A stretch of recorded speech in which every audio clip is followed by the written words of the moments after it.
Okay, hello everyone, and welcome back to Common English Mistakes. Don't just learn, improve.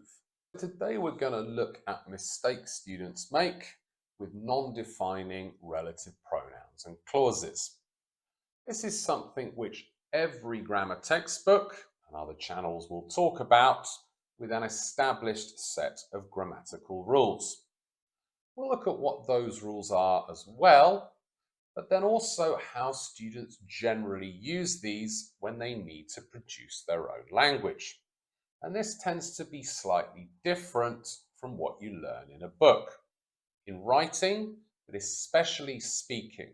And there is a good reason why you would use these differently. So we'll look at what that is, what the mistakes students make, so you can avoid these too and be more accurate. So anyway, the mistake is up here. We met a famous actor in Hollywood. That was very friendly. Just pause the video, try to correct the sentence. And well done if you said we met a famous actor who was very friendly. So in this sentence, she's the woman who looks after my grandma.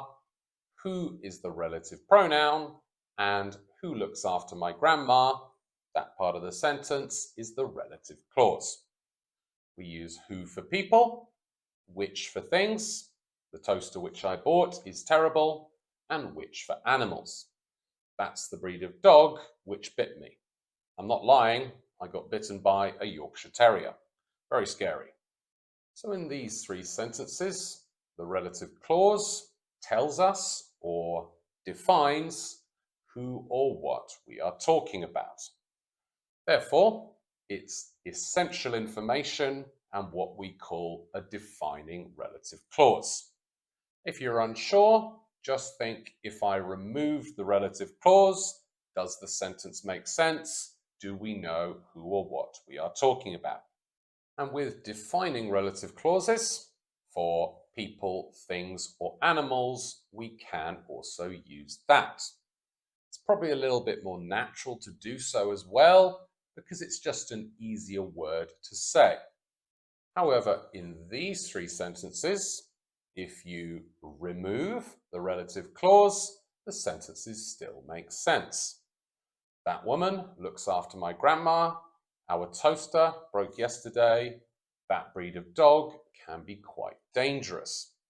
So this is extra, non-defining information.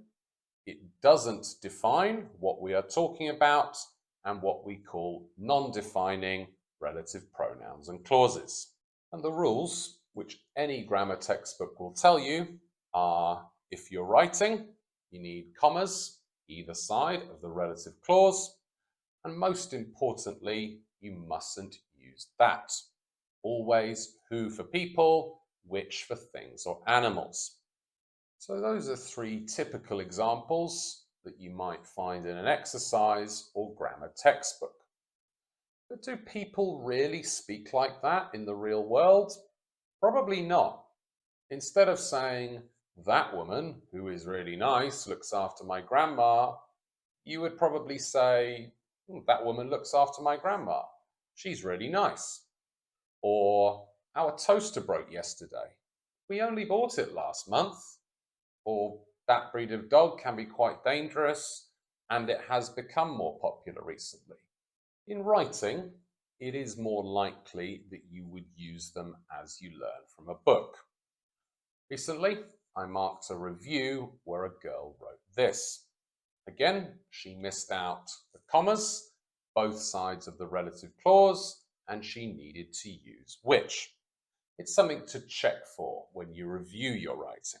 However, when I reviewed old students' writings, I found that generally students tend to use these at the end of a sentence. And this makes sense because they just want to add a little bit more extra information.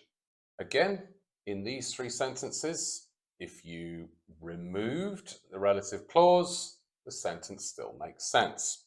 All of these are non-defining, so they needed to use which. However, I think most people watching the channel and learning English are more interested in how we use them with spoken language. So recently, I've been writing down and collecting a few mistakes which students make with these, and I've put them up here. First, just listen to me say them and think, do they sound okay? So first, we met a famous actor in Hollywood. That was very friendly. I like to go to my house in the countryside. That is very cozy. I went to Angkor Wat in Cambodia. That looks incredible at sunrise.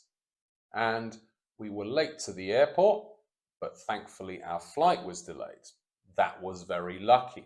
So hopefully you could hear those sentences using that just sound quite bad. And that's the reason it's a grammatical rule. However, if you can't, don't worry. There are a couple of things you can think about to avoid mistakes and be more accurate.